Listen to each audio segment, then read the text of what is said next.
Is this a half hour?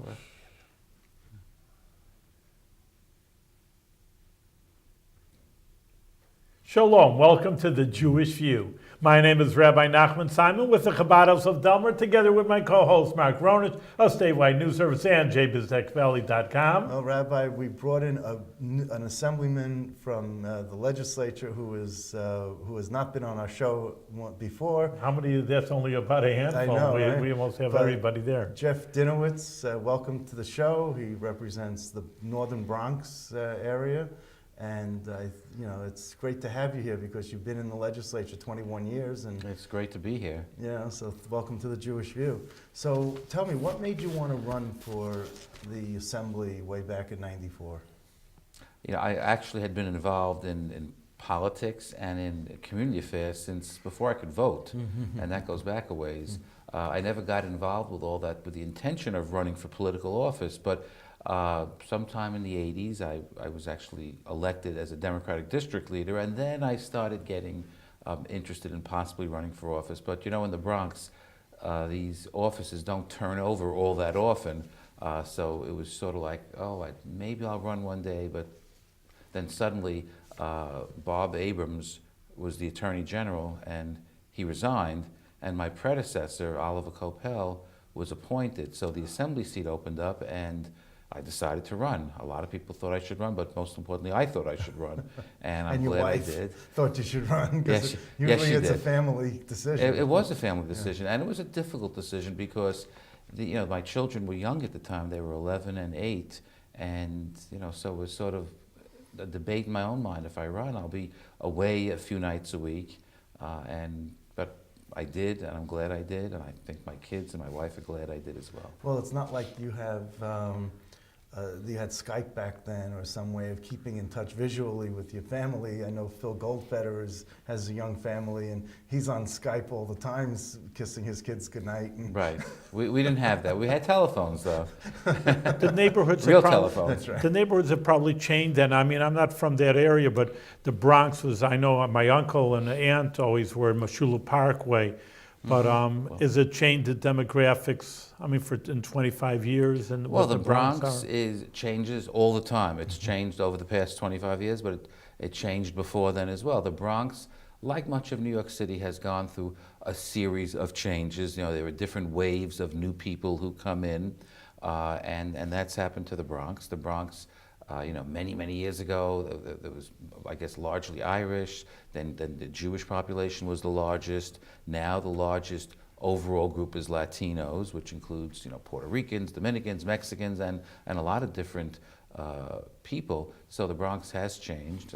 My district is different now than it was then, but that's the way of New York City. People come, people move to the suburbs, people go elsewhere, other people come in, and that's fine. You mentioned that the seats in the Bronx, the assembly seats, don't turn over very much.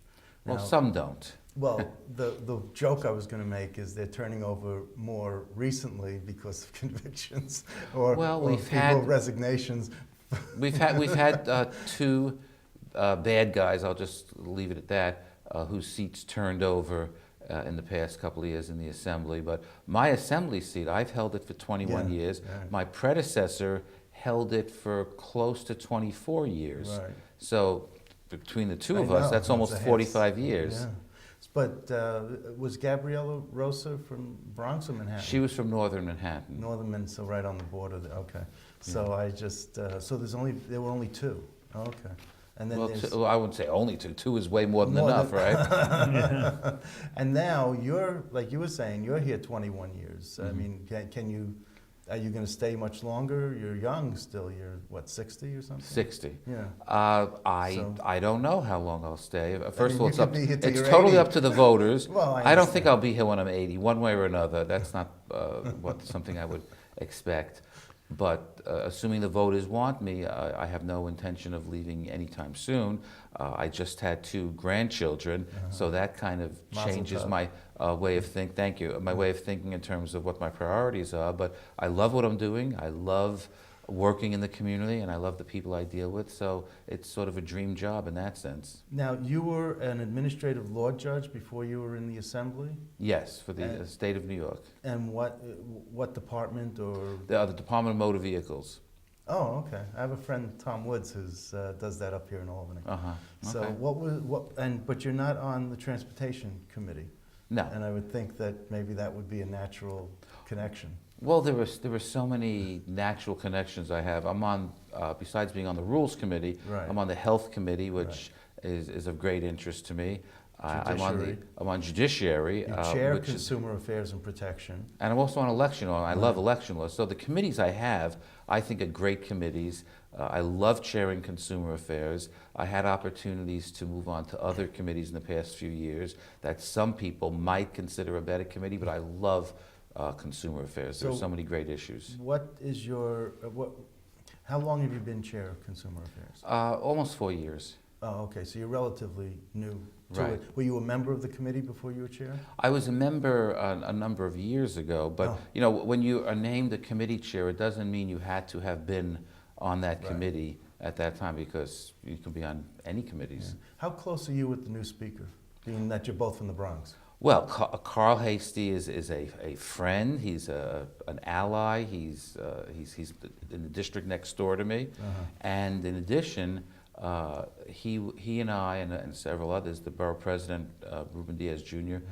We were part of a group that that was dubbed by one of the newspaper columnists as the Rainbow Rebels, because we turned out the old political leadership in the Bronx Democratic Party back in 2008. That's when Jose Rivera was chairman, and then Carl Heastie took over Yes. from Jose Rivera, who's another assemblyman. That's right. So we've worked very closely together, and while the circumstances of his ascendancy were unfortunate, certainly, I'm thrilled that he's the speaker. I supported him, and I know that he's going to be a great speaker. So you've always been this person who, you know, gets, like, reformers. You're a reformer. I mean, from the very beginning, it says here in your bio that you were, in 1986, you were part of a team of reformers that swept into the party back then. Now you're Right. still looking to be, I don't want to say a rabble-rouser, but you're still got that youthful spirit where you want to see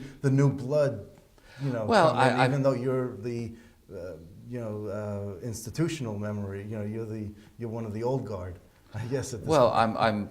I would prefer to call myself a long-standing member of the Assembly. I don't consider myself old guard. I consider myself a reformer. That doesn't mean I think everything is bad and everything has to be changed, but some things need changing. And I think we have a lot of good people in office. You know, there are exceptions, of course. Within the Bronx political structure, I'm the chairman of the county committee, which I guess would be considered the number 2 position in the party hierarchy. But within the Assembly, because I've been here a long time, I like to think that that I've gotten some good things done, and I can work with a lot of people. So both in the Assembly and on a political level, I probably know a lot of stuff, and you know, that not everybody necessarily knows. So tell me again, you're the chair of the Bronx Democratic County Committee. Right. Carl Heastie Right. was the chair of he was the party chair of the county. executive committee. So, you know. And now you took over from him? No, I'm So- not. There's going to be a new chair of the executive committee elected very, very soon. Right. And I didn't think I missed that. Okay. no, you'd probably hear about So- that somewhere. So who do you expect to be the new chair of the Bronx County? Well, I guess we'll know in a few days. But who do you expect? I expect that it'll be somebody good. No, I understand. Anyone we all know, or I just? think so. I mean, I don't want to, you know. Well, let's put it this way. This is not live, and this is not going on the air right away. So you could tell me, and it'll still be news, the old news by the time. Well, I everyone don't sees want it. to like So- undercut the news when it happens. Believe but me, this show you won't I be expect doing one of that. my colleagues is likely to be chair, and I expect that to be Assemblyman Crespo. Oh, okay. Oh, I And got the he's same Spanish name as him, Marcos. He's a good guy. Okay. I think he'll do a good job. Yeah. No, he is. He's a very nice guy, very personable. I agree. Yeah, that's But very nice. I certainly would hate to scoop No, you're not- the meeting, but since I this will take promise place you- after the meeting, it doesn't you- matter as much. You won't be scooping. We're not going to scoop He's an you. assemblyman, I don't know Yes, who this he's a- person is. Yes, he's an assemblyman actually representing the district that I spent the first 10 years or so of my life living in, which is in Soundview, which is a section of the Bronx.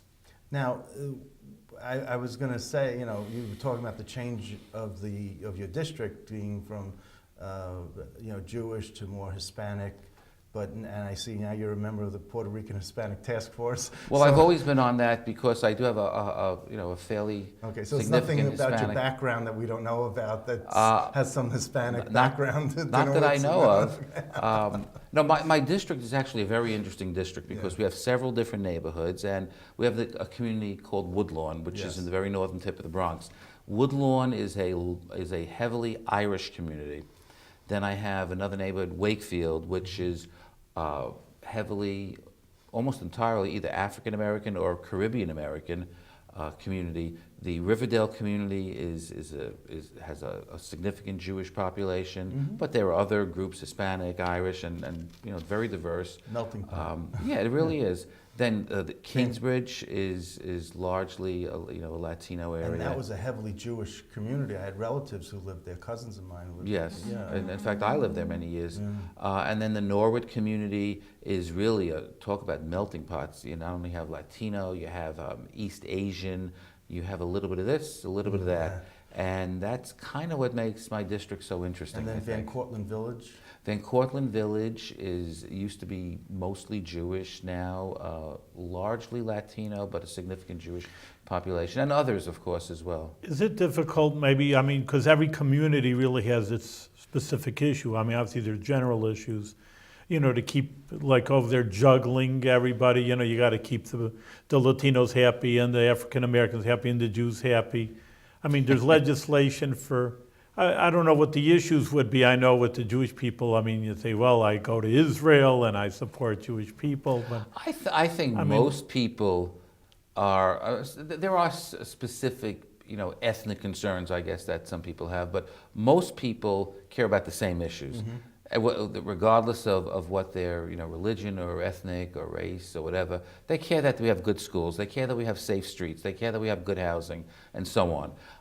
And in my district, these distinct neighborhoods that I mentioned, they're all different than each other. Some are better off economically than others. Certainly Riverdale has a higher average income than the other neighborhoods in my district, but it's still largely a middle-class community, but people really care about the same things. One thing which always bothers me is when somebody from one neighborhood says, oh, that other neighborhood is getting more than we are, and it really gets me angry. And the truth is, nobody thinks they're getting enough. Everybody thinks somebody else is getting more, and the truth is, every community needs more than what they're getting right now. But so regardless of people's ethnic backgrounds, people really do care about mostly the same issues. Did you come in this? No. Well, in 1984, thereabouts, Shelley Silver took me on a tour of his district, and I noticed also that his staff, because his district is a melting pot, a lot like yours, and I noticed that he had an Asian staff member going to Asian events with him, an African American staff member going to African American events with him. So do you have that? And it makes sense to have a staff, that's diverse and will go with you to these various community events. One thing I've never done is hire somebody because of their background. Is my staff diverse? Some people would say yes, some people would say not enough. Do I bring, if I go to Woodlawn, do I make sure I have an Irish person with me? The answer is no. Oh, okay. That's not how I do it. Some people do it that way, and that's perfectly fine. Yeah. But when I look at, look to hire somebody, when I look at resumes, I not only don't do that, but I refuse to do that because I just don't think it's right. I'm not going to say, oh, I need to have a Jewish person for this, for here, so I'm going to hire somebody who's Jewish over somebody who's not Jewish, or vice versa, as the case may be. Well, I don't think it's they're right. culturally sensitive. those, you know, Well- and you get to know, and people who are calling, constituents who are calling, might feel greater affinity if they hear an Asian name on the other line, as if they're calling from Chinatown, let's say, you know. Well, I'm just, as an they example, might, you're you right, know. but that's just not how I do it. The Okay. one thing I do make sure is that I always have at least one Spanish-speaking person on my staff, because I think that's just an absolute necessity. Mm-hmm. And I don't necessarily limit it to one, but I think a bare minimum, you have to have somebody who speaks Spanish, because we do get a good number of constituents who either only speak Spanish or maybe primarily speak Spanish, and we want to make sure that people you know, get the full services they need. Right. And in our community, if you don't have somebody who can speak both English and Spanish in the office, then it could be a problem, and it wouldn't be really fair to the constituents. So let me ask you this question without having it come off offensive, because I don't mean it to be in that way, so please don't read into it. Will Carl Heastie be good for the Jewish community, and will still continue to acknowledge and honor the same ceremonies that have always gone on under Shelley Silver's reign? I haven't specifically discussed that with him, but I can only tell you my experience with Carl Heastie, and that is that he has been very good to work with. He's been sensitive to the needs of all communities. I've worked, I mean, he and I have both been together as an assemblyman now for 14 years, since he was elected in 2000. And more specifically, since he's been the party chairman in the Bronx, we've really worked very closely together. And I think that's how he is. He understands that in politics, if you want to get things done, if you want to succeed, you have to build coalitions. And that's what he's done.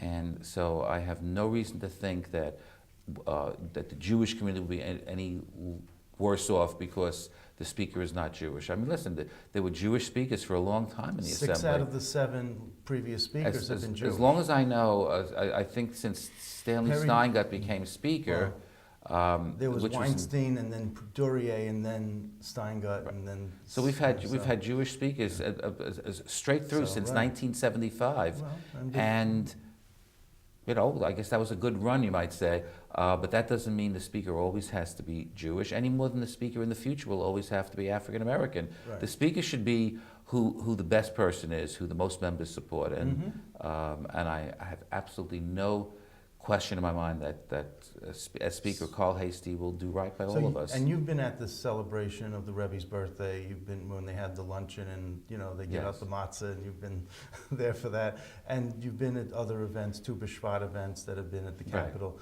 So I mean, hopefully those will continue, those cultural and ethnic. I assume they will. You can make sure, too. I guess I could ask, Okay. but it never even occurred to me that it wouldn't continue. Oh, all right. Well, I mean, there are a lot of events that take place each year in Albany. Yes, Turkish, Canadian Day. I know. And you know what? It's nice. I don't necessarily go to every last event, but it's really nice that we recognize, we celebrate the various groups that comprise New York State. Yeah, you're right, and I just wanted to make my pitch to make sure that these things continue and don't fall off the plate. Okay. I'm sure they won't. What are the big issues in consumer affairs that you're dealing with these days? Well, there's actually a lot of interesting issues. One of my favorites is because it's legislation of mine. I have legislation which has passed the Assembly twice, and we're working and hoping that it'll pass the Senate. It would create a New York State Office of the Utility Consumer Advocate. Uh-huh. And what that is, and I would just start by saying that 40 other states have a Utility Consumer Advocate office. New York does not, and is the largest state that does not. You know, when there were discussions about rate hikes and other things that affect all of us, because we're all utility consumers, the only people who don't have a seat at the table for those discussions are the consumers. The Public Service Commission does not represent consumers. That's not their job. So when there are rate hike discussions, we all get left out. And that's why other states have this office. In fact, states such as, I'll give you a few examples, California, Connecticut. In California, when they created this office, the amount of money which the taxpayers put up to run this office and I don't remember the exact amount, but the amount of money that consumers saved as a result of the office was 160 times the amount spent, meaning that if $1 million was spent, consumers benefited to the tune of $160 million. Now, not individually, but spread out among all consumers, right. obviously. It's a big state. Same thing has been true in Connecticut, and in different amounts and proportions. That's been the experience, because the utility consumer advocate can have a seat at the table, can advocate, can try to fight rate increases, can be involved with legal proceedings, both on the state and the federal level. And the only people who would oppose a consumer advocate are people who are more loyal to the industry than they are to the consumers, the very consumers that they represent. Which are your Senate counterparts? Well, I don't want to paint the entire body with the same brush, but certainly there are some people in the Senate who oppose this, clearly. Do you have a Senate sponsor? Yes, we do. It's Senator Savino. Oh, well, that's somewhere in the middle between Democrat and Republican. So that's one of the very interesting issues we have before us in the committee. I remember way back when, I've been around 35 years here, and I remember Lisa Rosenblum used to be the consumer advocate within the Public Service Commission. I don't know if they did away with her position. I know she moved on, but she was that person within the PSC who always advocated for the consumer. Well, we need an office whose sole job it is to represent the consumers, to advocate for the consumers, and there's no question. And I have Con Ed and it's not just electric, by the way. It's other utilities, but specifically people care about their electric rates, and it's really a terrible situation. I know this will benefit everybody. Do you know that when Con Ed or any other utility, when they are putting in for a rate increase, they spend a lot of money on lawyers and other expenses in order to get this rate increase? It could be millions of dollars. And the utility pays for it. Well, we pay for it. Utility ratepayers pay Exactly. The costs of raising our rates are paid for by us. Can you imagine? We pay to raise our own rates. That's how it works now, and it's wrong, and we want to change that. Now, what about the Consumer Protection Board? That was dismantled. The governor put it under, I guess, the Department of State or whatever, but it used to be its own office. Is this the next iteration of that Consumer Protection Board? Well, this would be separate and apart from that. The office within the Secretary of State is very tiny. In fact, it only has a handful or two of employees. It's really very small. There's very little budget. So we're concerned because... Is this the next iteration of that separate office of the Consumer Protection Board? Oh, I think this will be something more significant.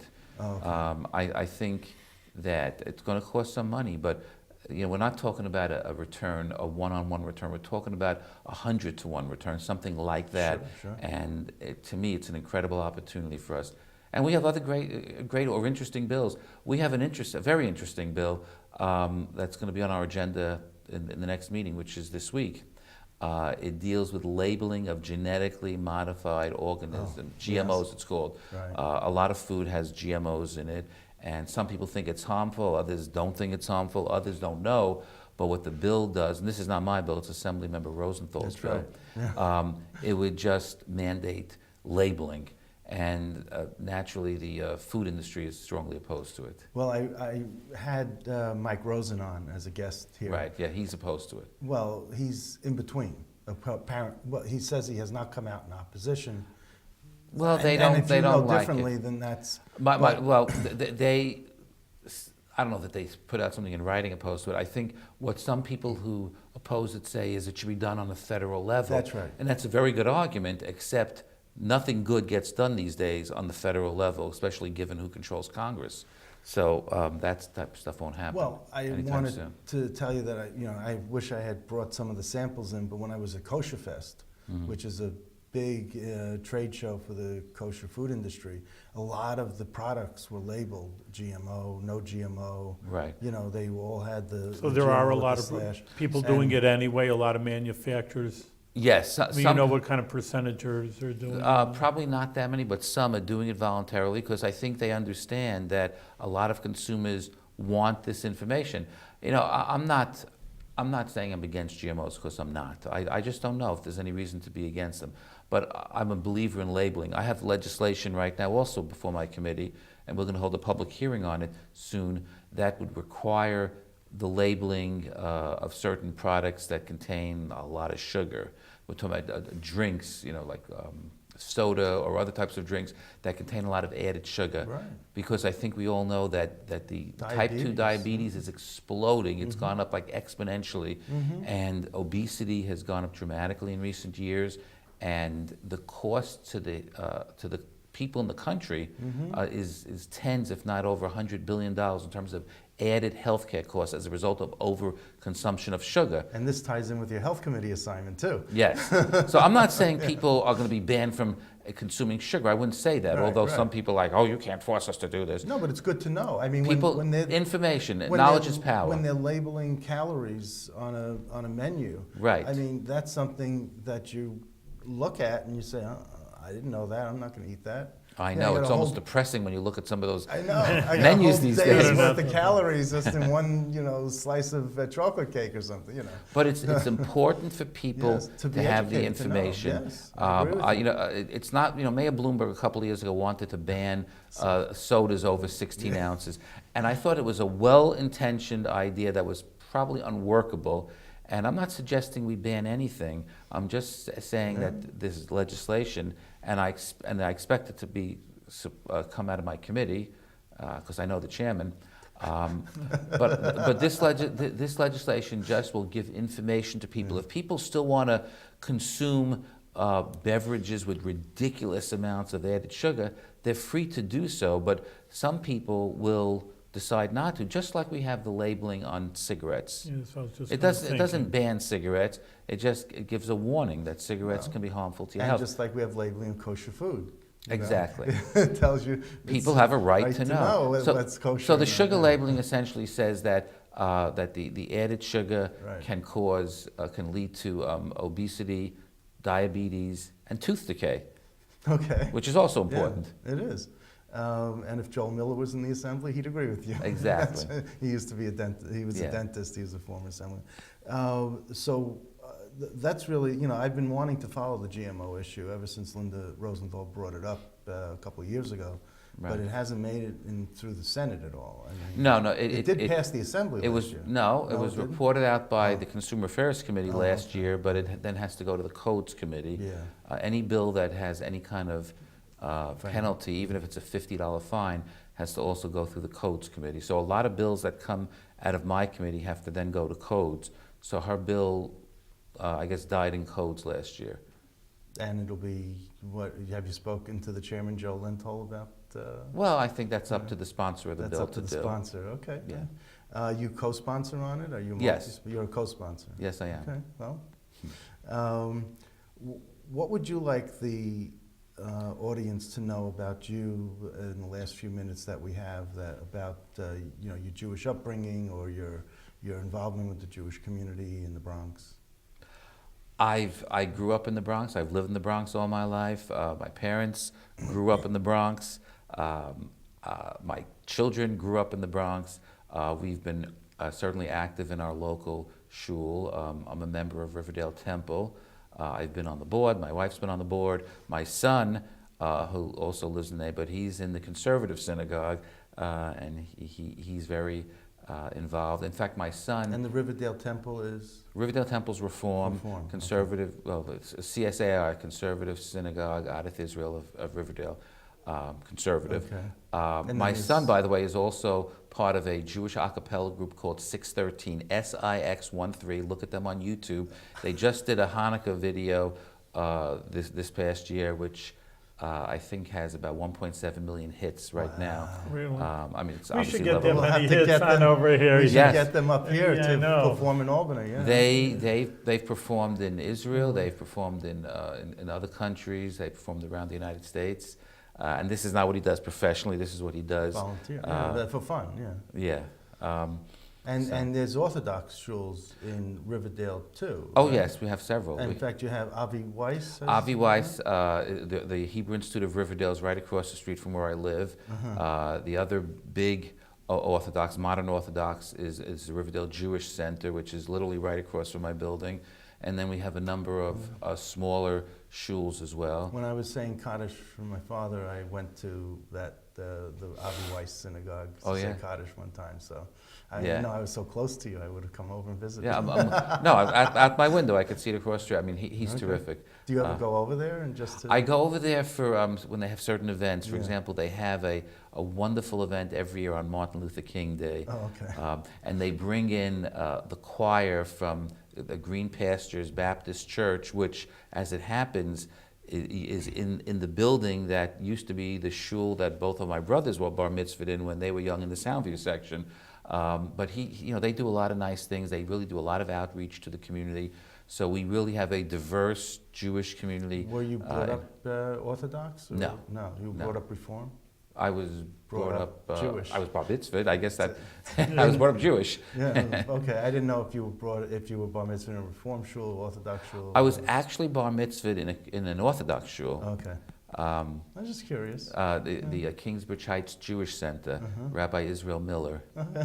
Isn't that amazing what we remember from way back when? I remember everything.